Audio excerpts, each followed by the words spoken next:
Hello champions, ये आपका cash flow statement का वीडियो नंबर सेकंड मतलब पार्ट सेकंड है, जिसमें आपसे कहा गया था कि आपको एक क्वेश्चन प्रोवाइड करवाया जाएगा। ये फुल फ्लैश क्वेश्चन है। इसमें है हम कैश फ्लो स्टेटमेंट बनाना सीखेंगे। और अगर बेटा आपने ये कर लिया तो आपका कैश फ्लो स्टेटमेंट का 6 मार्क्स का क्वेश्चन बोर्ड में आसानी से हो जाएगा। ठीक है। जिस बच्चे ने पार्ट 1 ना देखा हो कैश फ्लो का, वो पहले पार्ट 1 देखे, वहाँ से सभी फॉर्मेट और स्पेसिमेन को याद कर ले एक बार। मैंने कहा था आपसे 2-3 बार वीडियो को ध्यान से देख लीजिएगा, बस उतने में वो कैश फ्लो स्टेटमेंट का स्पेसिमेन याद हो जाएगा और उसके बाद इस क्वेश्चन को हम आसानी से कर सकेंगे। ठीक है बेटा, बिना देरी के चलो स्टार्ट करते हैं। क्वेश्चन देख लें एक बार। क्वेश्चन में अगर बोर्ड में आपका कैश फ्लो स्टेटमेंट का क्वेश्चन आ रहा है तो आप पहले ये देख लीजिए कि उसमें पूछा क्या जा रहा है आपसे। सर क्वेश्चन में पूछा जा रहा है प्रिपेयर कैश फ्लो स्टेटमेंट। अब आपसे कैश फ्लो स्टेटमेंट बनवाया गया है तो हमको क्वेश्चन पढ़ने की नीड तो नहीं है, क्योंकि क्वेश्चन बहुत लेंथी होता है बेटा। ठीक है, डायरेक्ट हम क्या करेंगे, सिर्फ और सिर्फ एडिशनल इन्फॉर्मेशन या एडजस्टमेंट्स को चेक करेंगे और देखेंगे क्या कोई अकाउंट तो नहीं बनना, कोई वर्किंग नोट तो नहीं बनना। तो आपको पता होना चाहिए कि कब अकाउंट बनते हैं। नहीं पता है, पार्ट 1 पे जाइए, वीडियो में ये चीज़ें बता रखी है, आपको देख लीजिएगा वहाँ से। ठीक है। कैसे सर, लिखा हुआ है एडजस्टमेंट में during the year machine costing 8 lakh, यानी मशीन से रिलेटेड एक एडजस्टमेंट दी हुई है तो हमको मशीन का अकाउंट बनाना पड़ेगा। और आपको पता होना चाहिए मशीन बनाने के 2 मेथड आपको बताए गए हैं, एट कॉस्ट और एट WDV। अब एट कॉस्ट कब बनता है और एट WDV कब बनता है, ये याद रखने के लिए आपको ये वाला नोट याद रखना है। देखो, जब 2 ईयर का एक्यूमुलेटेड डेप्रीशिएशन दिया गया हो, क्वेश्चन में 2 ईयर का एक्यूमुलेटेड डेप्रीशिएशन दिया गया हो, तो जो भी एसेट अकाउंट बनेगा वो एट कॉस्ट बनेगा, नहीं तो हमेशा एट WDV तो बनता ही है। क्लियर? ठीक है सर, आ जाओ बेटा, अब अकाउंट बनाते हैं। अकाउंट बनाने के लिए ये रेड पेन से यहाँ पर स्टेप्स मेंशन किए गए हैं, आप याद रखिएगा। अकाउंट बनाना बहुत ईजी है, बस आप ये स्टेप्स को फॉलो कीजिएगा। मशीन का अकाउंट बना रहे हैं। मशीन का अकाउंट बनाते टाइम सबसे पहले हमें मशीन का क्या चाहिए, बैलेंस चाहिए। मशीन का बैलेंस होता है बेटा डेबिट बैलेंस, इसीलिए मशीन की स्टार्टिंग डेबिट से करते हैं और लिखेंगे टू बैलेंस BD मशीन का ओपनिंग बैलेंस। क्वेश्चन पे जाइए और देखिए मशीन का ओपनिंग बैलेंस कितना है। तो बेटा 2 ईयर दी गई हैं, 2024 और 2025। तो जो 2024 छोटी ईयर होगी वो आपकी प्रीवियस ईयर होगी यानी कि ओपनिंग, और जो बड़ी ईयर होगी वो आपकी करंट ईयर होगी यानी कि क्लोजिंग। तो मशीन का ओपनिंग बैलेंस कितना है सर? मशीन का ओपनिंग बैलेंस है 25 लाख। लिख देंगे टू बैलेंस BD कितना बेटा, 25 लाख। ठीक है। दूसरे नंबर पर लिखते हैं by bank account sold, machine को सोल्ड। और ये सेल वैल्यू कहाँ दे रखी होगी क्वेश्चन में, ये दे रखी होगी आपको एडजस्टमेंट में। एडजस्टमेंट में जाएंगे, सेल वैल्यू देखेंगे, ध्यान से पढ़िएगा एडजस्टमेंट को। During the year a machine costing 8 lakh on which accumulated depreciation was 3,20,000। Machine जिसकी कॉस्ट थी 8 लाख की, वो 3,20,000 की उस पर डेप लग गई और वो सोल्ड हुई है 6,40,000 में। तो बोलो जल्दी से, सेल वैल्यू कितनी दी हुई है? 6,40,000। ठीक है। तीसरा स्टेप होता है बेटा, तीसरा स्टेप, इस सेल करने पर होने वाला प्रॉफिट या लॉस। अगर प्रॉफिट हुआ है तो डेबिट में लिखेंगे और लॉस हुआ है तो क्रेडिट में लिखेंगे। अब बात आप बताओ कि प्रॉफिट हुआ या लॉस, कैसे फाइंड करें? बेटा देखो, आपकी मशीन की जो कॉस्ट है वो है 8 लाख, दिख रहा है आपको, ये रही, और उस पर डेप लग गई 3,20,000 की। क्लियर? तो मशीन बेटा कितने की रह गई सर? मशीन रह गई 4,80,000 की। अब 4,80,000 वाली मशीन को हम लोग सोल्ड कर रहे हैं 6,40,000 में। तो बताओ आप लोग, 4,80,000 वाली एसेट को जब हम 6,40,000 में सेल करेंगे तो प्रॉफिट होगा या लॉस होगा? सर ये तो प्रॉफिट है, तो प्रॉफिट किस साइड लिखेंगे बेटा? डेबिट में। To profit on sale. Clear? कितना आएगा? 1,60,000। ठीक है बेटा, ये हो गया आपका स्टेप नंबर 3। ठीक। अब स्टेप नंबर 4 में बाई एक्यूमुलेटेड डेप लिखते हैं। देख लो बेटा, एक्यूमुलेटेड डेप कितनी दी थी, यही दी होगी एडजस्टमेंट में, 3,20,000। स्टेप नंबर 5 में by balance CD closing balance लिखेंगे। मशीन का क्लोजिंग बैलेंस कितना है? 33 लाख। 5 स्टेप, मशीन अकाउंट तैयार। अब क्रेडिट साइड का टोटल करेंगे और डेबिट साइड का टोटल करेंगे, ये देखेंगे किस साइड का टोटल ज़्यादा है। तो सर क्रेडिट साइड का टोटल ज़्यादा है, क्रेडिट में आ रहा है 42,60,000, उसमें से डेबिट का माइनस कर देंगे और डेबिट में क्या बचा देंगे सर, डेबिट में बचा देंगे to bank account purchase. It means purchase बच रही है और ये कितनी बच रही है 16 लाख। सर हमको ये तो पता लग गया कि मशीन अकाउंट कब बनाते हैं। आंसर कि जब मशीन की एडजस्टमेंट क्वेश्चन में दी हो तो हमको मशीन अकाउंट बनाना चाहिए, लेकिन सर ये नहीं बताया आपने मशीन अकाउंट बनाते क्यों हैं। बेटा मशीन अकाउंट या कोई भी एसेट अकाउंट हम इसलिए बनाते हैं कि उसकी एक्चुअल परचेज या सेल कितनी है ये हमें एसेट अकाउंट से ही पता लगेगा। तो एक्चुअल में मशीन की जो परचेज हुई वो कितनी हुई 16 लाख। क्लियर जी सर। अब अगला अकाउंट कौन सा बनेगा, तो देखो भाई यहाँ पर ये और लिखा हुआ है कि अगर क्वेश्चन में 2 ईयर का एक्यूमुलेटेड डेब्ट दिया हो और उसके साथ साथ एक्यूमुलेटेड डेब्ट एडजस्टमेंट में भी दे रखी हो तो इसका भी एक अकाउंट बनेगा, इसलिए हमने यहाँ एक्यूमुलेटेड डेब्ट का अकाउंट बनाया है। ये अकाउंट वाकई में काफ़ी सरल है क्योंकि इसमें केवल और केवल 4 स्टेप आते हैं। ये लिखा हुआ है स्टेप नंबर 1, 2, 3 और 4। ठीक है। अब इसमें क्या है, ये क्यों बनाया जाता है, क्योंकि आपको 2 ईयर के बैलेंसेस क्वेश्चन में गिवन है। ठीक है, 2 ईयर के बैलेंसेस क्वेश्चन में गिवन है। अब इनमें से एक चीज़ क्वेश्चन में आपको दे रखी होगी तो दूसरी चीज़ इससे निकल कर आएगी। ठीक है, देखते हैं कैसे। सबसे पहले एक्यूमुलेटेड डेब्ट का बैलेंस होता है क्रेडिट बैलेंस, इसीलिए इसकी स्टार्टिंग होती है क्रेडिट साइड से। ठीक है, बोलो बेटा एक्यूमुलेटेड डेब्ट का ओपनिंग बैलेंस कितना है। सर एक्यूमुलेटेड डेब्ट का ओपनिंग बैलेंस है 5 लाख और क्लोजिंग है 6 लाख। चलो लिख दो दोनों को। क्रेडिट साइड में by balance BD opening balance 5 lakh. ठीक है, दूसरे नंबर पे लिखते हैं बाई डेप्रीशिएशन, डेब्ट ड्यूरिंग द ईयर आती है। तीसरे नंबर पे लिखते हैं एक्यूमुलेटेड डेब्ट अकाउंट, टू एक्यूमुलेटेड डेब्ट, और यहाँ पर वो वाली डेब्ट आती है जो फिक्स्ड एसेट सोल्ड करते टाइम उस पर लगाई गई थी। और चौथे नंबर पर to balance CD closing balance, ये आप साथ के साथ लिख सकते हैं जो दिया हुआ था 6 लाख। अब क्वेश्चन में देखो कि क्या हमको एक्यूमुलेटेड डेब्ट दिया हुआ है या हमको डेब्ट ड्यूरिंग द ईयर दिया हुआ है। एडजस्टमेंट में गिवन होगा बेटा, क्या दे रखा है सर, एक्यूमुलेटेड डेब्ट दिया हुआ है कितना 3,20,000, तो यहाँ लिख देंगे एक्यूमुलेटेड डेब्ट। ठीक है, अब दोनों साइड का टोटल करेंगे और देखेंगे किस साइड का टोटल ज़्यादा है। सर ऑब्वियसली डेबिट साइड का टोटल ज़्यादा है, ये आ जाएगा 9,20,000। 9,20,000 में से माइनस कर देंगे तो ये आ जाएगा आपका 4,20,000। ये डेब्ट ड्यूरिंग द ईयर आ गया आपका। ठीक है, एक आंसर ये आ गया। क्लियर बेटा। और देखिए और कोई अकाउंट बनना है। डेबेंचर्स वर इश्यूड ऑन 1 अप्रैल 2024। यहाँ पर तो केवल डेबेंचर्स की एक डेट दी गई है, इसलिए यहाँ डेबेंचर का कोई अकाउंट बनेगा नहीं। सर ये बता दीजिए कि अकाउंट बनते किस किस के हैं। तो बेटा इसका जवाब ये है कि इसमें मैक्सिमम केवल 3 ही अकाउंट बन सकते हैं ज़्यादा से ज़्यादा क्वेश्चन में। कौन कौन से सर, एक तो बनते हैं फिक्स्ड एसेट अकाउंट।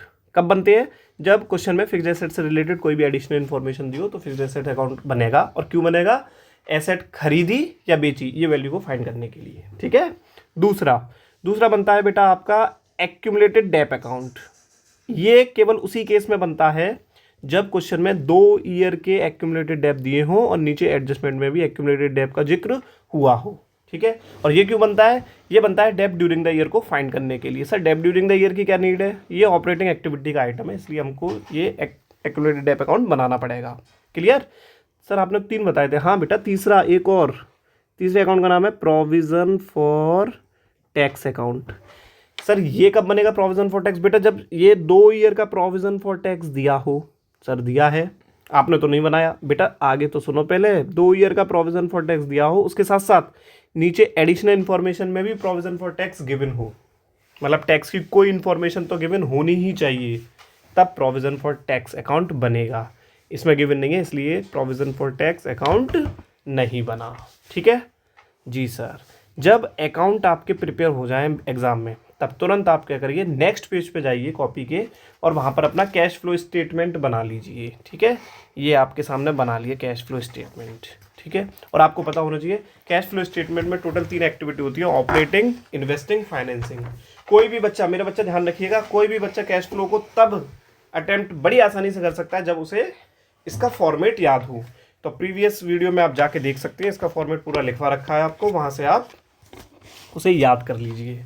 और अगर आपको फॉर्मेट याद है और ये क्वेश्चन आपने 2-3 टाइम्स कर लिया तो आपके ये 6 नंबर पक्के हैं बेटा। ठीक है, चलो स्टार्ट करते हैं। बहुत आसानी से सीखते हैं कैश फ्लो स्टेटमेंट कैसे बनता है। ऑपरेटिंग एक्टिविटी, सबसे पहली एक्टिविटी होती है ऑपरेटिंग एक्टिविटीज़ की स्टार्टिंग होती है net profit before tax and extraordinary item. इसको फाइंड करने के लिए आपको एक वर्किंग नोट बताया गया था, वो ये है। ठीक है, लास्ट वीडियो में आपने वर्किंग नोट याद कर लिया होगा। अब इसको निकालने का तरीका क्या है, देखो हर चीज़ जो है वो पहले से बेटा डिसाइड होगी कि कौन सी चीज़ कहाँ दी हुई है। तो नेट प्रॉफिट बिफोर टैक्स निकालते हुए सबसे पहले हमको चाहिए नेट प्रॉफिट, जो आपको बैलेंस शीट में रिजर्व एंड सरप्लस हेडिंग में मिलेगा। रिजर्व एंड सरप्लस हेडिंग में देखिए, रिजर्व एंड सरप्लस हेडिंग में नोट नंबर 1 पड़ा है, नोट नंबर 1 पे जाइए और किस नाम से मिलेगा, स्टेटमेंट ऑफ P&L के नाम से। तो नेट प्रॉफिट आपका पहले था 5 लाख और अब रह गया 4 लाख। अरे ये तो लॉस हो गया सर। कैसे, पहले था 5 लाख, प्रीवियस ईयर में कितना था 5 लाख और अब रह गया 4 लाख, तो 1 लाख से लॉस। तो यहाँ पर लिख देंगे नेट लॉस 1 लाख से। क्लियर जी सर। फिर इसमें ऐड करते हैं 4 आइटम्स, ये आपके ऊपर लिखे हुए हैं, देख सकते हैं आप। ऐड करते हैं 4 आइटम, ट्रांसफर टू रिजर्व। बेटा ये ट्रांसफर टू रिजर्व उसी रिजर्व के इर्द गिर्द दिया होगा जो कि था नहीं क्वेश्चन में। कहाँ दिया होगा सर, ये दिया होगा ट्रांसफर टू रिजर्व, जो कि यहाँ पर रिजर्व नहीं है, अगर होता तो ऐड कर देते। फिर ऐड करते हैं provision for tax current year, जो शॉर्ट टर्म प्रोविजन नाम की हेडिंग में पड़ा होता है, मिल गया होगा। और कौन सा लेते हैं बेटा, provision for tax current year. Current year वाला कितना है 76,000, इसको ऐड कर देंगे 76,000, ये हो गया आपका provision for tax current year. फिर ऐड करते हैं बेटा इसमें प्रपोज्ड डिविडेंड प्रीवियस ईयर, ये हमेशा एडजस्टमेंट में गिवन होता है लेकिन क्वेश्चन में नहीं दिया हुआ है। इसके बाद ऐड करते हैं बेटा interim dividend paid during the year, ये भी एडजस्टमेंट में दिया होगा, नहीं दिया हुआ है। इसके बाद लेस करते हैं बेटा रिफंड ऑफ टैक्स, एडजस्टमेंट में दिया हुआ, नहीं।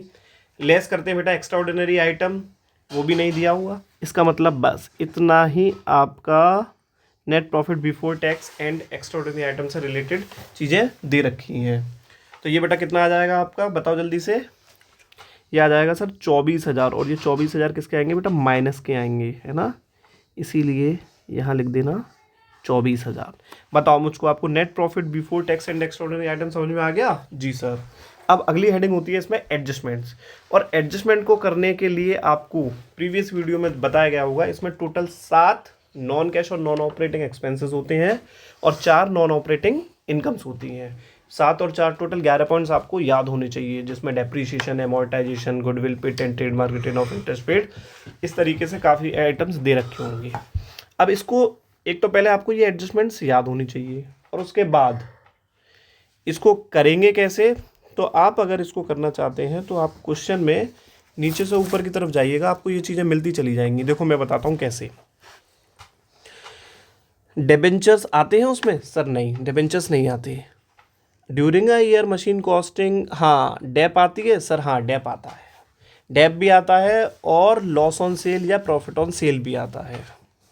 तो बताओ, डेप्रीशिएशन क्वेश्चन में दिया है, हाँ सर एडजस्टमेंट में पढ़ा था तो हमें याद आया कि हमने depreciation during the year find किया था।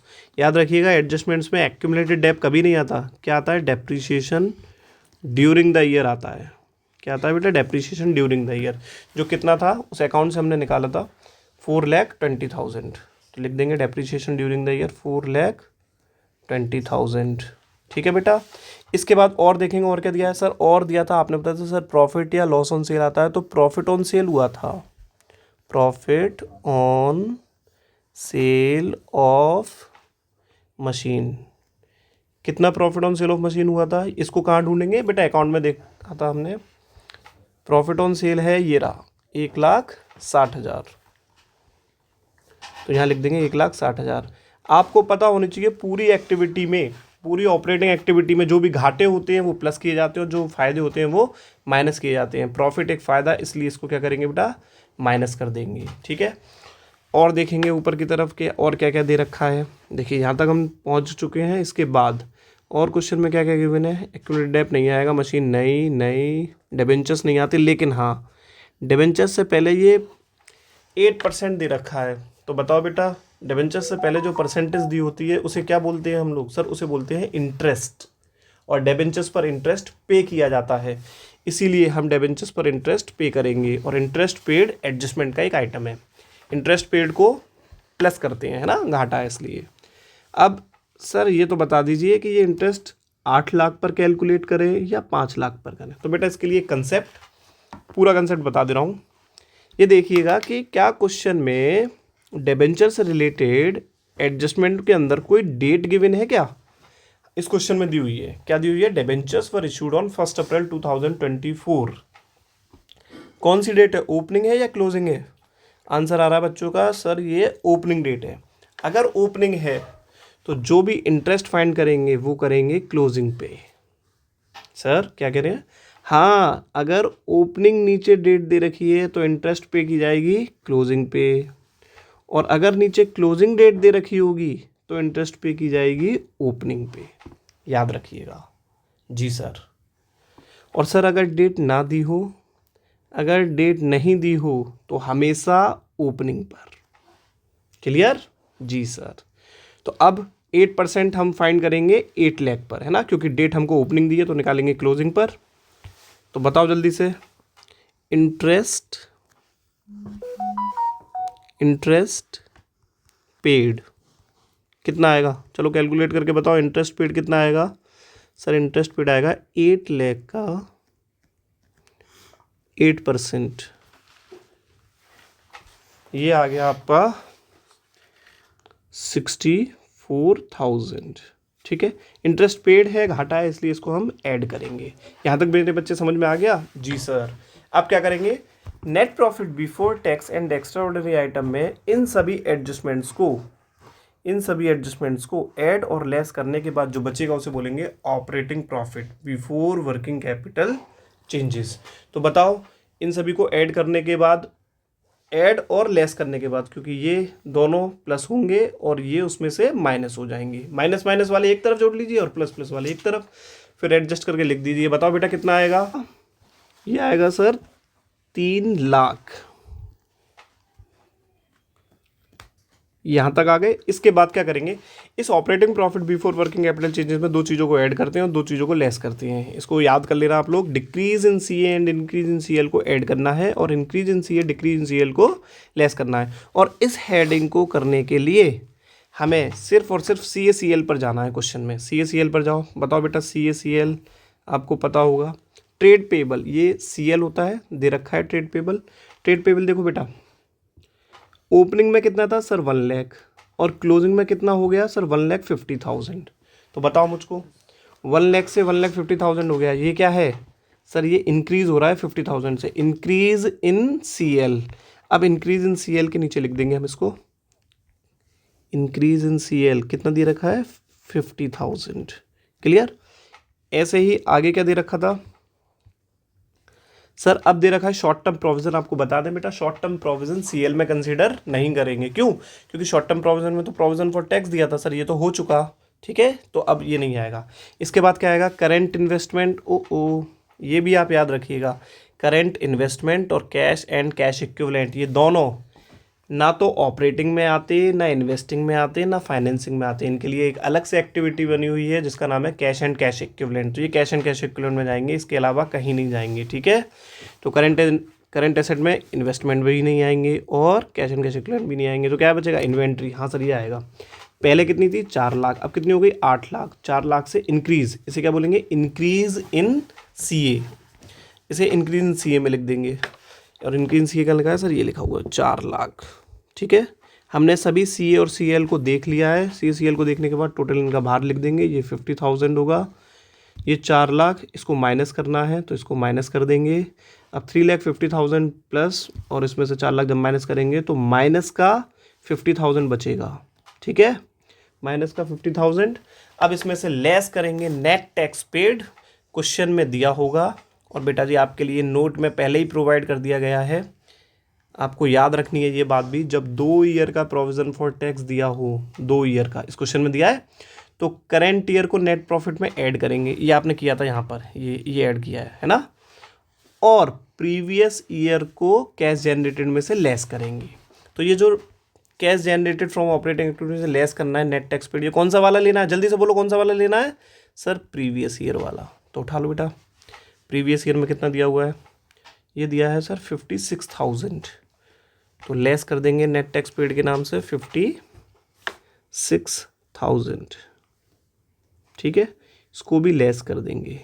अब जब 50,000 के टैक्स में से 50,000 में से माइनस के 50,000 में से जब 56,000 को लेस करेंगे तो ये आ जाएगा आपका माइनस का 1,06,000, ठीक है बेटा, क्योंकि ये माइनस में आ रहा है। ये आपका फाइनल आंसर है। यहाँ पर अगर आपकी ऑपरेटिंग एक्टिविटी खत्म हो रही है, अगर आंसर आपका प्लस में आता है तो लिखते नेट कैश फ्लो फ्रॉम, क्योंकि कैश का फ्लो होता, लेकिन अभी आंसर माइनस में आ रहा है तो यहाँ लिखेंगे नेट कैश यूज्ड इन, यहाँ पर कैश का यूज़ हुआ है ऑपरेटिंग एक्टिविटी के थ्रू, ठीक है बेटा।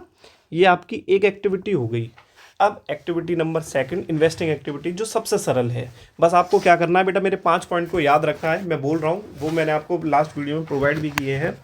उन पॉइंट के नाम है purchases of fixed assets and NCI, sale of fixed assets and NCI, interest received, dividend received और रेंट रिसीव। इन 5 पॉइंट को अगर आपको याद है तो और एक सिंपल तरीका कि इन्वेस्टिंग एक्टिविटी को करते टाइम बस बैलेंस शीट की आपकी 3 हेडिंग्स को चेक करना है। कितनी हेडिंग्स को चेक करना है, 3 हेडिंग्स को। वो हेडिंग्स कौन कौन सी हैं सर बता दीजिए बस। वो हेडिंग है बेटा, एक तो है प्रॉपर्टी प्लांट इक्विपमेंट, ये प्रॉपर्टी प्लांट इक्विपमेंट पूरा, ठीक है। दूसरा होता है एनसीआई, जो इसके नीचे दिया होता तो ये क्वेश्चन में नहीं दिया, तो कौन कौन सी हेडिंग देखेंगे, प्रॉपर्टी प्लांट इक्विपमेंट, एनसीआई और लोन्स एंड एडवांसेस, ठीक है। हाँ सर, तो प्रॉपर्टी प्लांट इक्विपमेंट बेटा आपने तो इसका अकाउंट बनाया होगा, मशीन अकाउंट है ना, तो मशीन पे आ जाइए, ये रहा। अब मशीन अकाउंट से बेटा 2 ही चीज़ें आती हैं इन्वेस्टिंग में, एसेट्स का खरीदना और एसेट्स का बेचना, दोनों उठा लीजिए। तो आपका परचेज ऑफ मशीन दे रखा है 16 लाख और सेल ऑफ मशीन दिया हुआ है 6,40,000, इसको लिख दो जल्दी से। परचेज ऑफ मशीन कितना दिया है, 16 लाख, परचेज ऑफ मशीन ये हमने अकाउंट से फाइंड किया था, ये आया था बेटा 16 लाख, और सेल ऑफ मशीन, अगर आपने लास्ट वीडियो देखा होगा तो आप बड़े आसानी से बता सकते हो कि ये परचेज ऑफ मशीन को हमने माइनस क्यों किया है, क्योंकि सर जब भी हम कोई एसेट परचेज करेंगे तो कैश का आउटफ्लो होता है, और कैश फ्लो स्टेटमेंट में कैश का आउटफ्लो हो रहा है तो उसे माइनस में शो करते हैं, और सेल ऑफ मशीन से कैश का इनफ्लो होता है और कैश का इनफ्लो होता है तो उसे प्लस करते हैं। क्लियर बेटा? जी सर। आगे कितनी हेडिंग देखने को बताई थी आपको, एक तो प्रॉपर्टी प्लांट इक्विपमेंट, तो पहले प्रॉपर्टी प्लांट इक्विपमेंट देखो, एक चीज़ और दी थी, क्या दी है बेटा, इंटेंजिबल एसेट दी हुई है। अब जब इंटेंजिबल एसेट दे रखी है तो आप क्वेश्चन में ऐसा करिए, इंटेंजिबल एसेट्स में 7 लाख थे और 8 लाख हो गए, इसका मतलब है 1 लाख से गुडविल। अब इंटेंजिबल एसेट है, यहाँ पर क्लियर नहीं दे रखा है कि गुडविल है या पेटेंट है या ट्रेडमार्क है, तो कोई बात नहीं है, हम इंटेंजिबल एसेट्स ही लिख देंगे। आपकी जो इंटेंजिबल एसेट्स है वो बढ़ रही है 1 लाख से, तो एसेट्स का बढ़ना क्या कहलाता है, एसेट्स का बढ़ना कहलाता है परचेज। तो इसे क्या लिखेंगे, परचेज ऑफ इंटेंजिबल एसेट, ठीक है, कितने से, 1 लाख से। अब परचेज कर रहे हैं तो माइनस होगी। बेटा याद रखिएगा, यहीं पर आपको इंटेंजिबल एसेट के बारे में एक बात का क्लियर कर दे, इंटेंजिबल एसेट्स अगर बढ़ रही है, इंटेंजिबल एसेट्स का बढ़ना कहलाता है परचेज ऑफ एसेट, तो वो इन्वेस्टिंग में आएगा। लेकिन अगर आपकी इंटेंजिबल एसेट्स कम हो रही है तो इंटेंजिबल एसेट्स का कम होना कहलाता है इंटेंजिबल एसेट रिटन ऑफ, और वो इन्वेस्टिंग में नहीं आता, वो आता है आपका ऑपरेटिंग। ठीक है जी सर। तो हमने 3 हेडिंग देखनी थी, जिसमें से हमने अभी प्रॉपर्टी प्लांट इक्विपमेंट देख पाए हैं केवल। उसके बाद देखेंगे एनसीआई, सर एनसीआई तो नहीं दिया है। उसके बाद देखेंगे लोन्स एंड एडवांस, वो भी नहीं दिया है। तो ये तीनों हेडिंग्स को देखने के बाद इन्वेस्टिंग में 3 आइटम्स और आते हैं, इंटरेस्ट रिसीव्ड, डिविडेंड रिसीव्ड और रेंट रिसीव्ड। क्या इन तीनों में से कुछ भी दिया है? सर ये तीनों कहाँ दिए होंगे? सर बेटा ये तीनों दिए होंगे एडजस्टमेंट में, नहीं दिया। तो जब नहीं दिया तो आपकी यहाँ तक आते आते ये एक्टिविटी ख़त्म हो गई। इनका सम कर दीजिए, तो ये आ रहा है इसका टोटल, तो ये आपका टोटल आ गया बेटा 10,60,000, माइनस के आ रहे हैं ये भी। ठीक है, तो इसे बोलेंगे नेट कैश, अगर माइनस में है तो क्या बोलेंगे, used in. Investing activity. Last activity आपकी फाइनेंसिंग एक्टिविटी, और फाइनेंसिंग एक्टिविटी को करते टाइम टोटल आपको 7 पॉइंट पहले याद होने चाहिए। अगर वो याद हैं, चलो पहले एक बार रिवाइज कर लेते हैं। 7 पॉइंट कौन कौन से? Issue of shares and debentures, redemption of preference shares and debentures, loan taken, repayment of loan, increase या decrease in short term borrowings, interest paid, dividend paid. इसके नोट्स आपको वीडियो नंबर फर्स्ट में provide कर दिए गए हैं, वहाँ से आप देख सकते हैं। और उसके बाद अब ये 7 पॉइंट अगर आपको याद है, तो फाइनेंसिंग एक्टिविटी को करते टाइम भी केवल 3 ही हेडिंग्स को हमको चेक करना है बैलेंस शीट की। ठीक है बेटा, कौन कौन सी हेडिंग्स हैं मैं नाम बताता हूँ आपको। पहली हेडिंग होगी शेयर कैपिटल, दूसरी होगी LTB यानी लॉन्ग टर्म बोरोइंग्स, और तीसरी होगी शॉर्ट टर्म बोरोइंग्स। ठीक है, शेयर कैपिटल, LTB, STB। ठीक जी सर। अब बताओ, शेयर कैपिटल को चेक करेंगे तो शेयर कैपिटल पहले कितने की थी? 21 लाख, अब हो गई 30 लाख। तो इट मीन्स शेयर कैपिटल बढ़ रही है घट रही है? सर बढ़ रही है 9 लाख से। तो शेयर का बढ़ना कहलाता है इश्यू ऑफ शेयर कैपिटल। ठीक है बेटा, और अगर हम शेयर कैपिटल इशू करते हैं तो कैश का इनफ्लो होता है। कितना था? 9 लाख। लेकिन एक बात याद रखना, इसमें ऐड करते हैं SPR अगर क्वेश्चन में हो। हालांकि इसमें निल है इसलिए कोई बात नहीं है, अगर SPR देखा हो तो वो भी इसमें ऐड हो जाता है। तो ये हो गए 9 लाख रुपए। अब शेयर इशू करेंगे तो कैश का इनफ्लो होगा, इसलिए प्लस में है। ठीक, शेयर कैपिटल देख ली, और क्या देखते हैं? LTB पहले थे। अच्छा, LTB पे नोट दिया है, नोट नंबर 2 पे आ जाएंगे। नोट नंबर 2 में डिबेंचर्स हैं। डिबेंचर्स पहले थे 5 लाख के, अब हो गए 8 लाख के। तो डिबेंचर्स का बढ़ना भी क्या कहलाता है? इश्यू। देखिए, डिबेंचर्स का बढ़ना इश्यू ऑफ डिबेंचर्स, और डिबेंचर्स का घटना रिडम्पशन ऑफ डिबेंचर। अगर इशू है तो कैश का इनफ्लो होगा, और रिडम्पशन है तो कैश का आउटफ्लो होगा। क्या है बेटा? इशू है सर। तो लिखेंगे इशू ऑफ 8% डिबेंचर्स। कितने से थे सर? 3 लाख से। ठीक है, शेयर कैपिटल देख लिया, LTB देख लिया, STB क्वेश्चन में है नहीं। ठीक है, अब जब 3 हेडिंग्स हम देख लेते हैं तो उसके बाद इसमें 2 आइटम्स रह जाते हैं आने के लिए। उन आइटम्स के नाम है इंटरेस्ट पेड और डिविडेंड पेड। तो आपको याद होगा क्वेश्चन में इंटरेस्ट पेड था, आपने डिबेंचर्स पे किया था, है ना सर? कहाँ? ऑपरेटिंग एक्टिविटी में पे किया होगा आपने ज़रूर। ये देखो, ये किया है इंटरेस्ट पेड, किया है। ये कितना है? 64,000। तो इंटरेस्ट पे करेंगे कितने से? 64,000। जब पे करेंगे तो बेटा कैश का आउटफ्लो होगा, इसलिए माइनस में। ठीक है, और डिविडेंड पेड, जो भी डिविडेंड क्वेश्चन में दे रखे हों वो सारे के सारे डिविडेंड फाइनेंसिंग एक्टिविटी में पे किए जाते हैं। हालांकि इस क्वेश्चन में डिविडेंड पेड नहीं दिया हुआ। तो इसका टोटल कर देंगे, ये आपका आ जाएगा 9 3 12 लाख। 12 लाख में से हम 6,40,000 माइनस करेंगे तो ये आएगा 11,36,000। ठीक है बेटा, इसके बाद ये प्लस में आ रहा है इसीलिए इसको बोलेंगे नेट कैश। प्लस में आता है तो बोलते हैं फ्लो फ्रॉम फाइनेंसिंग एक्टिविटी। यहाँ तक आते आते हमारी तीनों एक्टिविटीज़ हो गई हैं। अब हम क्या करेंगे? तीनों एक्टिविटीज़ को प्लस करेंगे। ठीक है, जैसे हमारी पहली एक्टिविटी का आंसर था 1,06,000 माइनस के। दूसरी एक्टिविटी का आंसर है 10,60,000 माइनस के।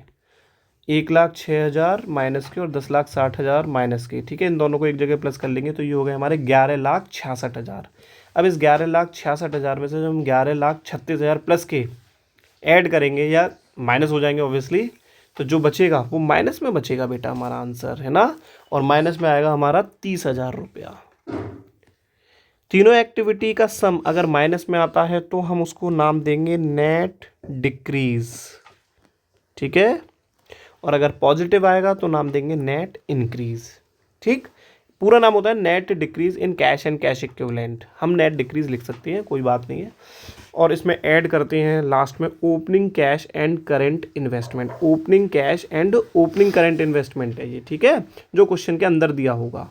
कितना दिया हुआ है opening cash and current investment? ये कहाँ दिया होता है? कैश एंड कैश इक्विवेलेंट के हेडिंग में ये दिया हुआ है सर। कितना है?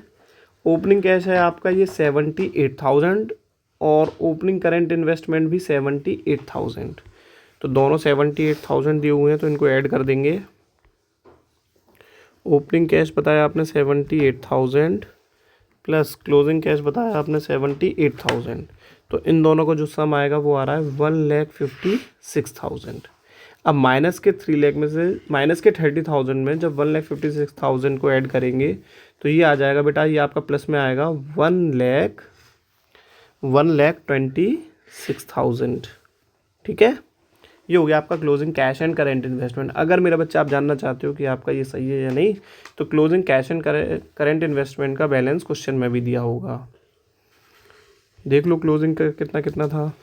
तो ये क्लोजिंग का था 37,000 क्लोजिंग कैश था, और क्लोजिंग इन्वेस्टमेंट थे आपके 89, 37 और 89, 37 + 89 का सम ये आना चाहिए। आप करके देख लीजिए, आ रहा होगा। जी सर, बिल्कुल आ रहा है। बस यही है आपका कैश फ्लो स्टेटमेंट।